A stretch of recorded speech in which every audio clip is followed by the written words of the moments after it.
बिस्मिल्लाहिर्रहमानिर्रहीम, अस्सलाम वालेकुम। Welcome to my channel cooking with Zaika Zindagi. I hope आप लोग ठीक होंगे, मज़े में होंगे। व्यूवर्स, आज जो रेसिपी मैं आपके लिए लेकर आई हूँ वो है कीमे के समोसे की।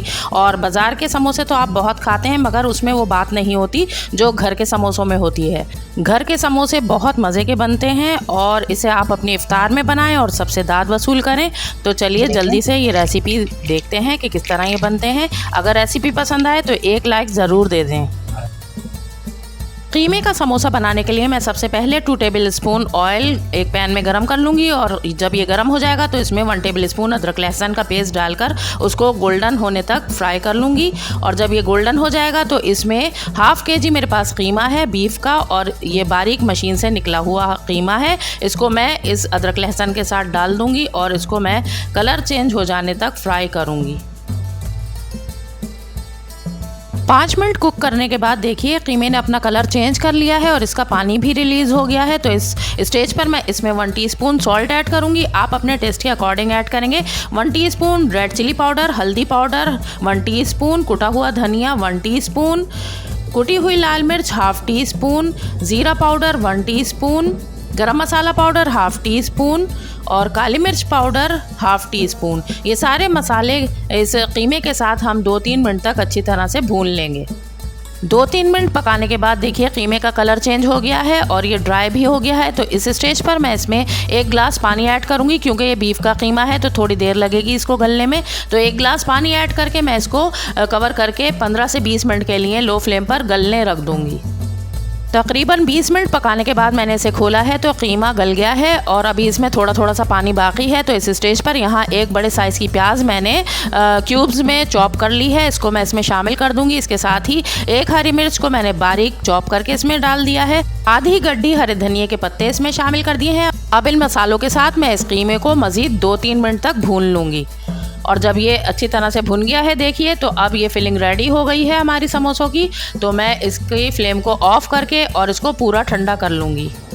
यहाँ मेरे पास समोसा शीट्स हैं। अब मैं आपको इसको फोल्ड करने का तरीका बताती हूँ। समोसों को चिपकाने के लिए एक स्लरी बनाई है जो 2 टेबल स्पून मैदा और 1 टेबल स्पून पानी डालकर बनाई है।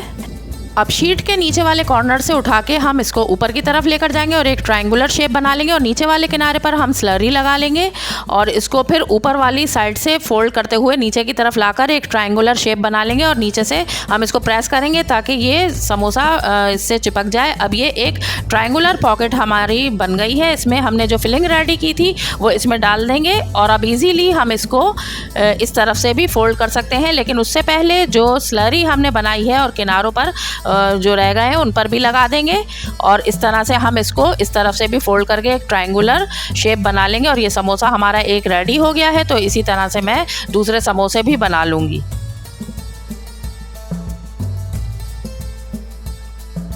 अब समोसों को फ्राई करने के लिए मैंने मीडियम फ्लेम पर ऑयल को गर्म कर लिया है। ऑयल को बहुत ज़्यादा गर्म नहीं होना चाहिए, बस मीडियम फ्लेम पर गर्म हो, वरना समोसे डालते ही जल जाएंगे। इसलिए आप इनको मीडियम फ्लेम पर फ्राई करेंगे और दोनों तरफ से टर्न करते हुए फ्राई करेंगे। पहले 2 मिनट एक तरफ से, फिर 2 मिनट दूसरी तरफ से, और इस तरह से ये गोल्डन और क्रिस्पी हो जाएंगे। 3-4 मिनट मैंने इनको मुसलसल टर्न करते हुए फ्राई किया है। तो देखिए कितने अच्छे से गोल्डन और क्रिस्पी हो गए हैं और अब इस स्टेज पर मैं इनको निकाल लूँगी। और ये देखिए कितने अच्छे से बनकर तैयार हुए हैं, कितने खुश शक्ल से हैं। अब इन्हें एक प्लेट में टिश्यू या फिर कोई किचन नैपकिन रखकर उस पर निकालेंगे ताकि एक्स्ट्रा ऑयल उसमें एब्जॉर्ब हो जाए। ये देखें,